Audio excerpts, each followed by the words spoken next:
देखो शिखरे आपणଙ୍କୁ स्वागत। आज ମୁଁ ଆପଣଙ୍କ ପାଇଁ ନେଇ ଆସିଛି ଦେଶ ବିଦେଶର 30ଟି ଗୁରୁତ୍ୱପୂର୍ଣ୍ଣ ଖବର। ନମ୍ବର 1, ଡିସେମ୍ବର 15ରୁ ଅନ୍ତର୍ଜାତୀୟ ବିମାନ ଚଳାଚଳ ଆରମ୍ଭ କରିବ ଭାରତ। ନୂଆବର୍ଷ ଏବଂ ଖ୍ରୀଷ୍ଟମାସ ଅବସରରେ ବିଦେଶ ଯିବାକୁ ଇଚ୍ଛୁକ ଥିବା ବିମାନ ଯାତ୍ରୀମାନଙ୍କ ପାଇଁ ଖୁସି ଖବର ଆଣିଛନ୍ତି ଭାରତ ସରକାର। 14ଟି ଦେଶ ବ୍ୟତୀତ ଅନ୍ୟ ଦେଶ ପାଇଁ ଅନ୍ତର୍ଜାତୀୟ ବିମାନ ଯାତ୍ରା ପାଇଁ ସରକାର ଅନୁମତି ଦେଇଛନ୍ତି। ଡିସେମ୍ବର 15ରୁ England, France, Germany, Netherland, Finland, ଦକ୍ଷିଣ ଆଫ୍ରିକା, ବ୍ରାଜିଲ, ଚୀନ, Mauritius, Singapore, Bangladesh, Botswana, Zimbabwe ଏବଂ ନ୍ୟୁଜିଲ୍ୟାଣ୍ଡ ବ୍ୟତୀତ ଅବଶିଷ୍ଟ ଦେଶ ପାଇଁ ନିୟମିତ ଅନ୍ତର୍ଜାତୀୟ ବିମାନ ଚଳାଚଳ ଆରମ୍ଭ ହେବାକୁ ଯାଉଛି। କୋଭିଡ ଭୂତାଣୁର ନୂତନ ଭାରିଏଣ୍ଟକୁ ଦୃଷ୍ଟିରେ ରଖି ସରକାର ଏହି ନିଷ୍ପତ୍ତି ନେଇଛନ୍ତି। ନମ୍ବର 2, ଶିଶୁ ଟିକାକରଣ କ୍ଷେତ୍ରରେ ସମଗ୍ର ଦେଶରେ 1 ନମ୍ବର ସ୍ଥାନ ହାସଲ କଲା ଓଡ଼ିଶା। ଶିଶୁମାନଙ୍କ ସମ୍ପୂର୍ଣ୍ଣ ଟିକାକରଣ କ୍ଷେତ୍ରରେ ଓଡ଼ିଶା ସମଗ୍ର ଦେଶରେ ଅଗ୍ରଣୀ ସ୍ଥାନ ହାସଲ କରିଛି। କେନ୍ଦ୍ର ସ୍ୱାସ୍ଥ୍ୟ ମନ୍ତ୍ରଣାଳୟ ପକ୍ଷରୁ ପ୍ରକାଶିତ ଜାତୀୟ ପରିବାର ସ୍ୱାସ୍ଥ୍ୟ ସର୍ଭେର ଦ୍ୱିତୀୟ ପର୍ଯ୍ୟାୟ ରିପୋର୍ଟରେ ଏହା କୁହାଯାଇଛି। ଓଡ଼ିଶାର ଏହି ସଫଳତା ସମ୍ପର୍କରେ ମୁଖ୍ୟମନ୍ତ୍ରୀଙ୍କ କାର୍ଯ୍ୟାଳୟ ପକ୍ଷରୁ ଟ୍ୱିଟ୍ କରାଯାଇଛି।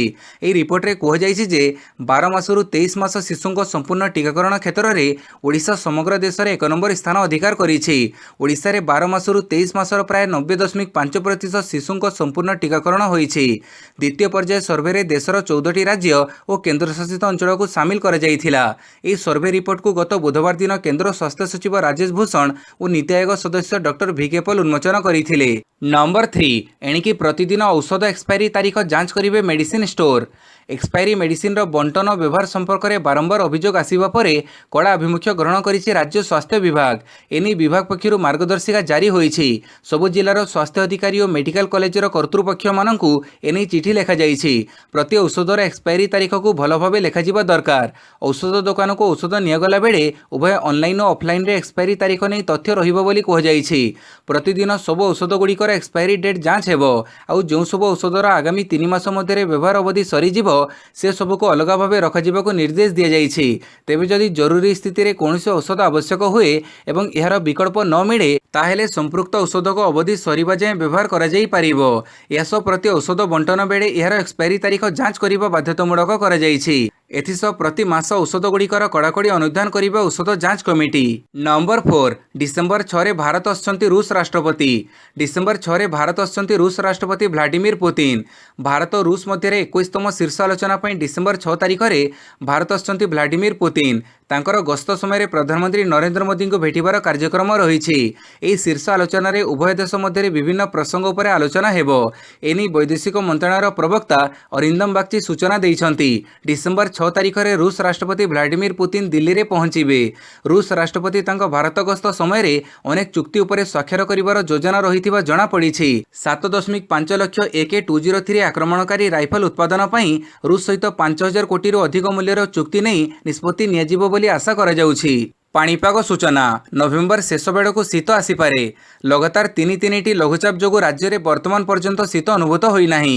ଅଧିକାଂଶ ସ୍ଥାନରେ ରାତ୍ରି ତାପମାତ୍ରା ଏବେ ବି ସ୍ୱାଭାବିକଠାରୁ ଅଧିକ ରହିଛି। ତେବେ ଆସନ୍ତା 3 ଦିନ ମଧ୍ୟରେ ଏଥିରେ ପରିବର୍ତ୍ତନ ହେବା ସହ ଶୀତ ଆରମ୍ଭ ହୋଇଯିବ ବୋଲି ଆଞ୍ଚଳିକ ପାଣିପାଗ ବିଜ୍ଞାନ କେନ୍ଦ୍ର ପକ୍ଷରୁ କୁହାଯାଇଛି। ରାଜ୍ୟରେ ଗତକାଲିଠାରୁ ପାଗ ଶୁଖିଲା ଓ ଖରାଟିଆ ରହିଛି। କିଛି କିଛି ସ୍ଥାନରେ ରାତ୍ରି ତାପମାତ୍ରା 1ରୁ 3 ଡିଗ୍ରୀ ପର୍ଯ୍ୟନ୍ତ ହ୍ରାସ ପାଇଛି। ଆସନ୍ତା 3 ଦିନରେ ରାଜ୍ୟରେ ରାତ୍ରି ତାପମାତ୍ରା 3 ଡିଗ୍ରୀ ପର୍ଯ୍ୟନ୍ତ ହ୍ରାସ ପାଇବ। ଏବେ ରାଜ୍ୟର ସବୁଠୁ ଥଣ୍ଡା ସହର ଦାରିଙ୍ଗବାଡ଼ି ହୋଇଥିବା ବେଳେ ଏଠାରେ ସର୍ବନିମ୍ନ ତାପମାତ୍ରା 13 ଡିଗ୍ରୀ ରେକର୍ଡ ହୋଇଛି। ଭୁବନେଶ୍ୱର ସମେତ ଅଧିକାଂଶ ସ୍ଥାନର ରାତ୍ରି ତାପମାତ୍ରା ସ୍ୱାଭାବିକଠାରୁ ଅଧିକ ରହିଛି। ଆସନ୍ତା 3 ଦିନରେ ରାଜ୍ୟର ସର୍ବନିମ୍ନ ତାପମାତ୍ରା 3 ଡିଗ୍ରୀ ପର୍ଯ୍ୟନ୍ତ ହ୍ରାସ ପାଇବାର ସମ୍ଭାବନା ରହିଛି। ନମ୍ବର 6, ବିଜୁ ହେଲ୍ଥ କାର୍ଡ ଯୋଜନାରେ ସାମିଲ ହେଲା ବାଲେଶ୍ୱର ଓ ଭଦ୍ରକ ଜିଲ୍ଲା। ମୁଖ୍ୟମନ୍ତ୍ରୀ ଶ୍ରୀ ନବୀନ ପଟ୍ଟନାୟକ କାଲି ବାଲେଶ୍ୱର ଓ ଭର୍ଚୁଆଲ ମାଧ୍ୟମରେ ଭଦ୍ରକ ଜିଲ୍ଲାରେ ବିଜୁ ସ୍ୱାସ୍ଥ୍ୟ କଲ୍ୟାଣ ଯୋଜନା ଅଧୀନରେ ସ୍ମାର୍ଟ ହେଲ୍ଥ କାର୍ଡ ବଣ୍ଟନର ଶୁଭାରମ୍ଭ କରିଛନ୍ତି। ବାଲେଶ୍ୱର 20 ଲକ୍ଷ ଲୋକ ଏହି ସୁବିଧା ପାଇବା ବେଳେ ଭଦ୍ରକର 11 ଲକ୍ଷରୁ ଅଧିକ ଲୋକ ସ୍ମାର୍ଟ କାର୍ଡ ପାଇବେ।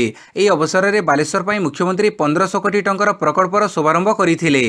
ଜନସାଧାରଣଙ୍କୁ ଉଦ୍ବୋଧନ ଦେଇ ମୁଖ୍ୟମନ୍ତ୍ରୀ କହିଥିଲେ ଯେ ବାଲେଶ୍ୱର ଜିଲ୍ଲାର ମତ୍ସ୍ୟଜୀବୀମାନଙ୍କୁ ସୁବିଧା ପାଇଁ ବସ୍ତାଠାରେ 20 ଏକର ଜମିରେ 50 କୋଟି ଟଙ୍କା ଖର୍ଚ୍ଚ କରାଯାଇ ଏକ ବଡ଼ ହୋଲସେଲ୍ ମାଛ ମାର୍କେଟ କରାଯିବ।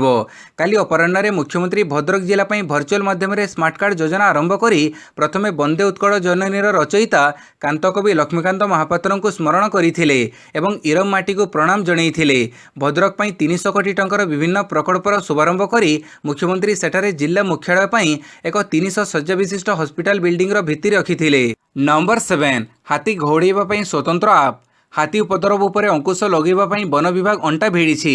जनबसती हेउ कि रास्तार हाथी देखागले किभଳି वन कर्मचारी खूब कम समय सेठारे पहुंची पारिबे सेथिपई समन्वित वन्यप्राणी परिचालना व्यवस्था अर्थात integrated wild life management system नामक एक आप विकास करा जाइछि। विशेषकर हाथी चलाचल अंचल लोक मैंने यह आप को निज मोबाइल रे डाउनलोड करेंगे।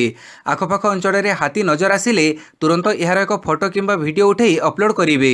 फल 3 ରୁ 5 किलोमीटर परिसीमा मध्य वन कर्मचारी हाथी साथी किंबा वन विभाग द्वारा चिन्हट कर्मचारी को यह मेसेज पहुँचो हाथी क्यों अंचल अच्छी तार सविशेष तथ्य दर्शेब।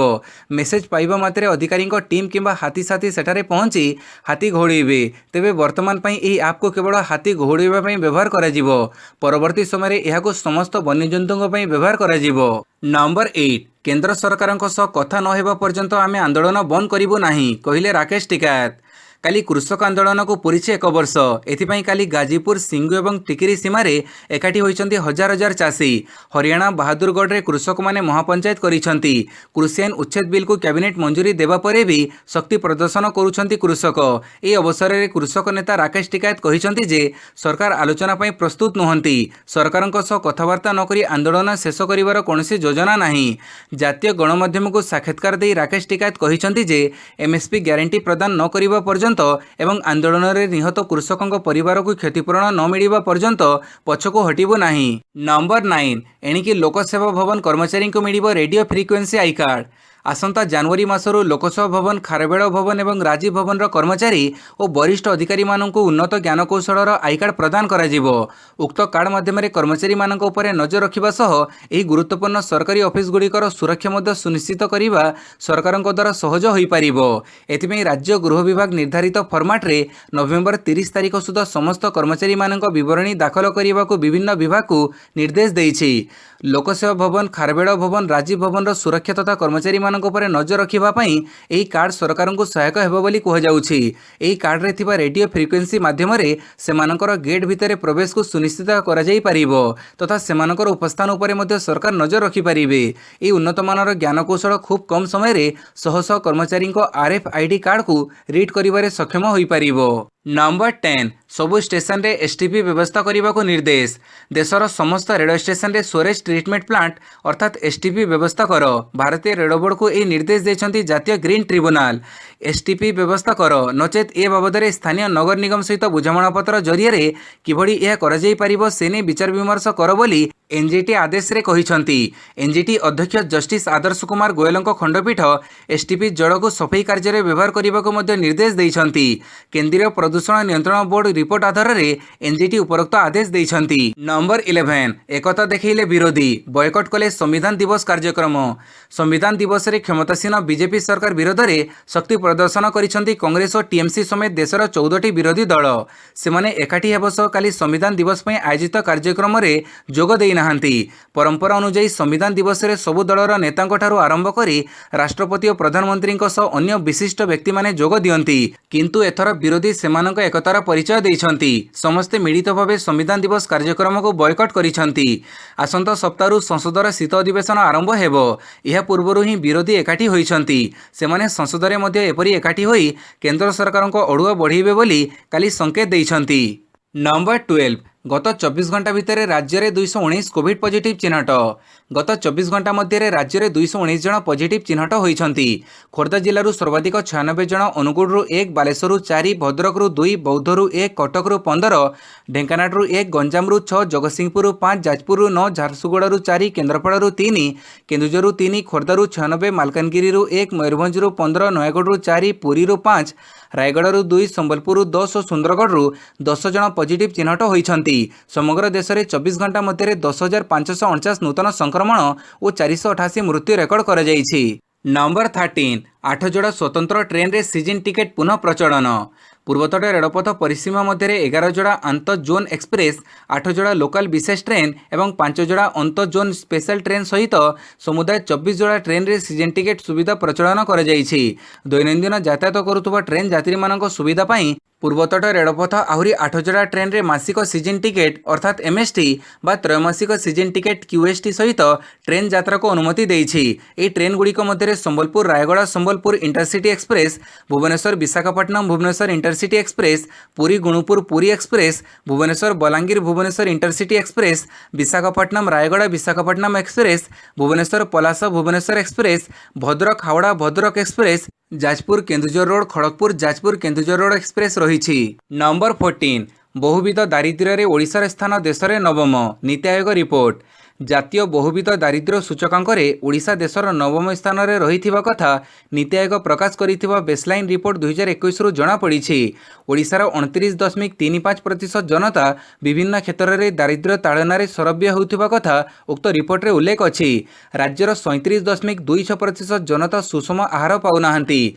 राज्य में शिशु और किशोर मृत्युहार 2.23% रही। सेहीपरि मानसिक स्वास्थ्य सुविधा पाइबारु 19.5% जनता वंचित बोली उक्त रिपोर्ट रे उल्लेख अछि। स्कूल शिक्षारु 16.66% वंचित एवं 4.95% स्कूल उपस्थान नथिबा कथा मध्य सेथिरु जणा पड़िछि।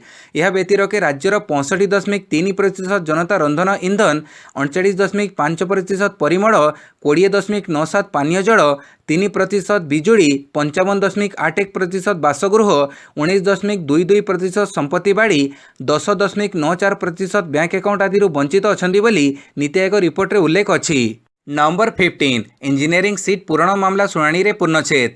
राज्यर विभिन्न घरोई इंजीनियरिंग कॉलेज रे खाली पड़िथिबा सीट रे नामलेखा पई द्वितीय स्वतंत्र प्रवेशिका परीक्षा अर्थात सेकेंड स्पेशल ओजेई 2021-22 प्रसंग नहीं दायर मामलार शुणाणी रे हाईकोर्ट पूर्णछेद पकईछंती। जस्टिस जे सिंह एवं जस्टिस संजीव कुमार पाणिग्राही को नहीं गठित खंडपीठ रे ए संपर्कित मामलार शुणाणी समय सुप्रीमकोर्ट 2021 अक्टोबर 25 निर्देश संक्रांत रे एआईसीटी एवं ओजेईसी पक्षरु दृष्टि आकर्षण करा जायथिला।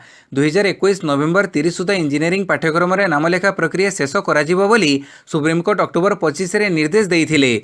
एबडी स्थिति रे आवेदनकारी एही प्रसंग रे सुप्रीमकोर्ट द्वारस्थ हेबे बोली कहिथिले। एहा परे high court private engineering college association अर्थात ओपेका आवेदनर शुणाणी रे अंत घटेइथिले। नंबर 16 मात्र 2 घंटे 7.5 लाख कोटी टंका हरइले निवेशक।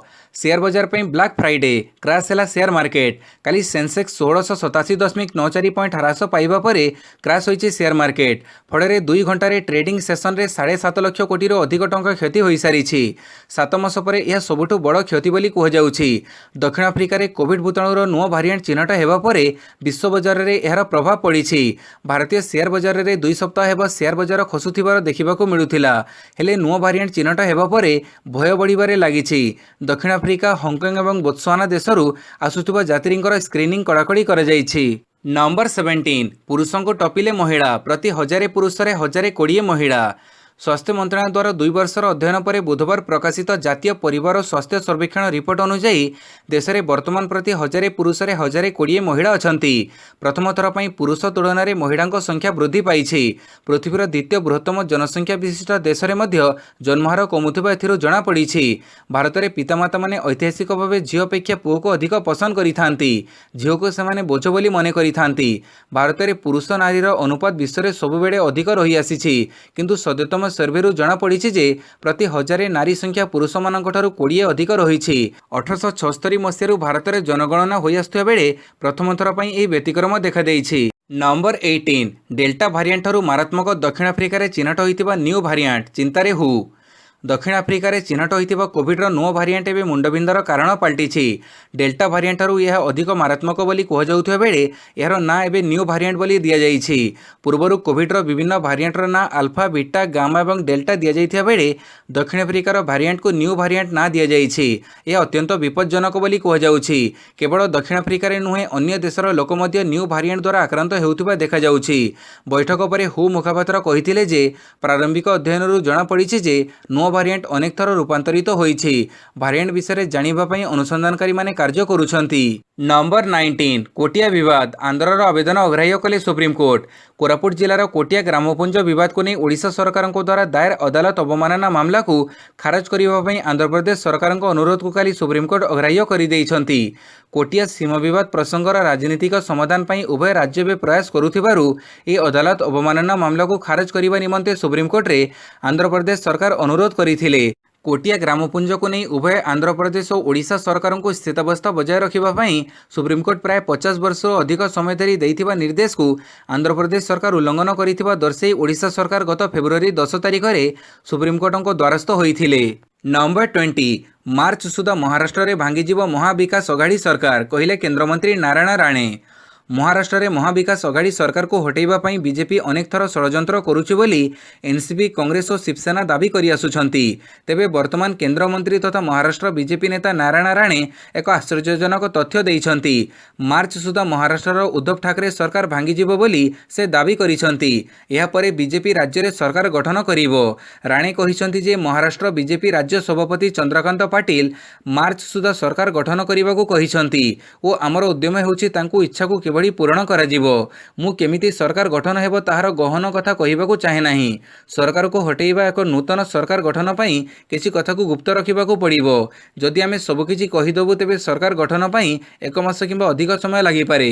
नंबर 21 नीलाद्री भक्त निवास रे रहिबो श्रीमंदिर परिक्रमा प्रकल्प प्रतिकृति। श्रीमंदिर परिक्रमा प्रकल्पर शिलान्यास सह एहार मिनिएचर मॉडल अर्थात प्रकल्पर छोट आकार अविकल प्रतिकृतिर लोकार्पण करथिले मुख्यमंत्री नवीन पट्टनायक। जोथरे श्रीमंदिर परिक्रमा प्रकल्पर संपूर्ण विवरणी रहिथिला केउठारे केउ काम हेबो मॉडल रे दर्शा जाइथिला जा अत्यंत आकर्षणीय भी थिला। ए सूक्ष्म कारुकार्य बांगालोरु प्रस्तुत होई आसीथिला। बांगालोर एक डिजाइन कंपनी को यह मिनिचर प्रस्तुति दायित्व दि जाइथिला। मिनिचर संपन्न पर बहु सतर्कता सह याकू श्रीमंदिर ऐतिह्य प्रकल्पर महायज्ञ स्थल को अणा जाइथिला। यार अनावरण पर काली याकू नीलाद्री भक्त निवास को अस्थायी भाव स्थानांतर करा जाइछि।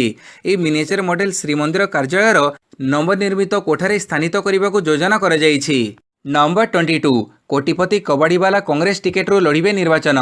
अदरकारी जिनिस बा भंगा लुहा अर्थात कबाड़ी बिक्री करी कोटिपति हेले एवं कांग्रेस टिकेट्रु निर्वाचन लड़िबाकू जाउछंती कर्नाटकर जड़े व्यक्ति।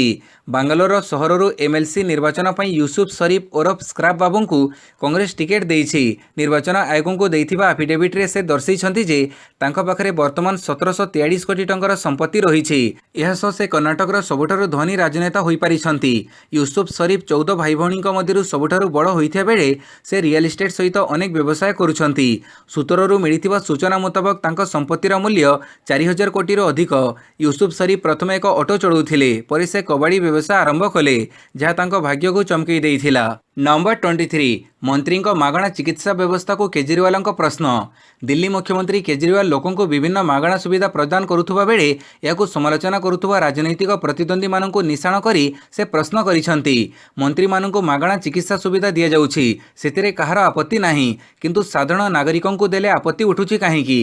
आम आदमी पार्टीर लीगल सेल द्वारा आयोजित आईनजीवी सम्मेलन रे केजरीवाल कहले जे प्रति मंत्री को 4000 यूनिट पर्यंत बिजुली मागणारे दिया जाउछि ता मागणा दान हेलानी आउ मु दिल्ली लोकों को 200 यूनिट मागणा देली सेटा फ्री भी होईगला। सूचनायोग्य आम आदमी पार्टी सरकार दिल्ली भोटरों को आकृष्ट करिबा पई मागणा बिजुली पानी बस रे महिलांक मागणा यात्रा आदि अनेक मागणा योजना करिसंती। याकू केजरीवाल भोट राजनीति बोली विरोधी दल माने सबुबेले समालोचना करि आसिसंती। नंबर 24 तेल राजनीति अमेरिका कथा शुणुनी साउदी। तेल पुणी थे विश्व राजनीति एक गुरुत्वपूर्ण अंश भाव उभा होइछि। जलवायु परिवर्तनर प्रभाव को रोकवा लगी अक्षय शक्ति व्यवहार बढ़ावाई विश्वर अधिकांश देश संकल्प करथिले मध्य तेल उपरु सेमानक निर्भरशीलता ह्रास पाउनाही ओलटा बढ़िबारे लागिछि। तेल को नहीं विश्वर शक्तिशाली देश जुक्तराष्ट्र अमेरिका एक अड़ुआ स्थिति रे रहिछि। सेठारे तेल दाम रे होइथिबा वृद्धि जनसंतोषर कारण होइछि। स्थिति उपरे नियंत्रण हासिल करबा लगी अमेरिकार राष्ट्रपति जो बाइडेन साउदी अरब को बुझेई सेठारु सस्तारे अधिक तेल आनिबाकू उद्यम करुछंती किंतु तांकर सब उद्यम विफल होइछि। अमेरिकार कोनोसी कथा सुनिबाकू साउदी प्रस्तुत नाही। कूटनैतिक स्तर में अनेक आलोचना सत्वे अधिक तेल उत्पादन करने साउदी मना कर देइछि। रूसिया नेतृत्वाधीन ओपेक प्लस राष्ट्र समूह तेल दाम ह्रास पाउ बोली चाहुनाही। नंबर 25 बयान रेकर्ड करने थाने पुलिस आगे हाजर हेले परमवीर। बटियादय मामलें बयान रेकर्ड करने निमंते काली मुंबईर पूर्वतन पुलिस कमिश्नर परमवीर सिंह थाने स्थित एक थाने हाजर होइछंती। सेठारे तांका नामरे एक बटियादय मामला पंजीकृत होइथिला। Parambir Singh deputy police commissioner Deepak Dehraj, सहकारी पुलिस कमिश्नर एनटी कदम, सेवानिवृत्त पुलिस अधिकारी प्रदीप शर्मा, वरिष्ठ पुलिस इन्स्पेक्टर राजकुमार कोठामीरे एवं गैंगस्टर रवि पूजारी तांकठारु एवं तांको बंधु सोनू जलनଙ୍କଠାରୁ कोटी कोटी टंका बटी आदाୟରେ ନେଇଥିବା କଥା उल्लेख କରି 54 वर्षीय व्यवसायी केतन तन्ना थानाରେ अभियोग କରିଥିଲେ। 2018 ରେ ଏକ ବେଟିଂ ରାକେଟ ମାମଲାରେ ଜଲନଙ୍କୁ गिरफ्त କରାଯାଇଥିଲା। नंबर 26 जम्मू कश्मीर राजौरी रे अनुप्रवेश करने को चेष्टा करुवा आतंकवादी निहत। जम्मू कश्मीर में सुरक्षा बाहिनी को मिला बड़ सफलता। नियंत्रण रेखार भामली गली सेक्टर में पाकिस्तानी पार्श्वर अनुप्रवेश करने को चेष्टा करुवा जड़े आतंकवादी उद्यम को विफल करने सह निहत करिछि भारतीय सेना। निहत आतंकवादी निकटर अस्त्रशस्त्र जबत कर बेले एबे भी नियंत्रण रेखार सर्च ऑपरेशन जारी रही। नंबर 27 कानपुर टेस्ट भारत को न्यूजीलैंड दृढ़ जवाब। कानपुर ग्रीन पार्क स्टाडियम रे चलीथिबा भारत न्यूजीलैंड टेस्टर द्वितीय दिवस खेल शेष सुधा न्यूजीलैंड कौन विकेट न हरई 129 रन करिछि। ओपनर टॉम लिथाम 50 रन और विल यंग 75 रन करी अपराजित अछंती। फल न्यूजीलैंड एबे भारत ठारू 216 रन पछुआ रही एवं पूर्वर भारत निजर प्रथम इनिंग्स रे 345 रन रे ऑल आउट हो जाइथिला।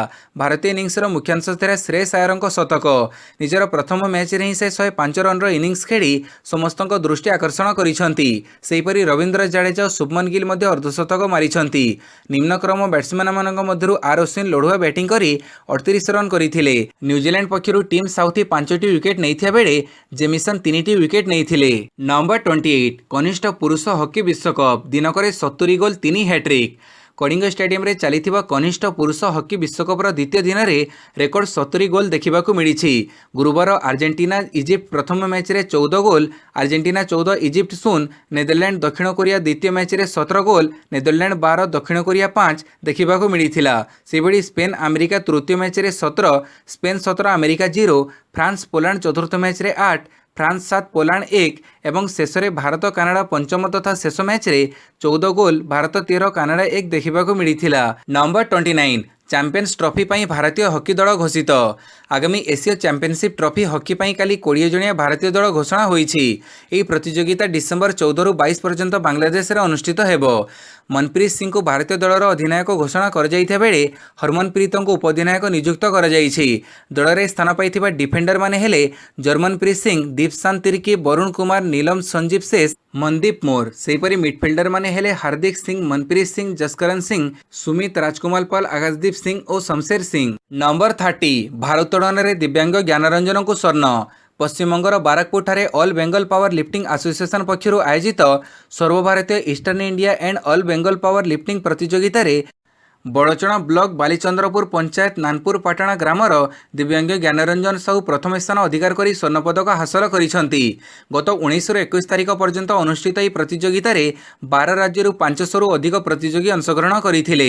69 केजी वर्गर भारोत्तोलन रे भाग नैथिबा 30 जण साधारण प्रतियोगी को पछरे पकई दिव्यांग ज्ञानरंजन प्रथम स्थान अधिकार करथिले। पिलाटी दिनरू पोलियो आक्रांत होइथिबा ज्ञानरंजन भल भाबे ठिया होई पारंती नाही। निजर इच्छाशक्ति बड़े से गत 5 वर्ष हेबो भार उत्तोलन करी बेस सफलता पाई पारिछंती। भिडियोटी को संपूर्ण देखिथिबारु बहुत बहुत धन्यवाद।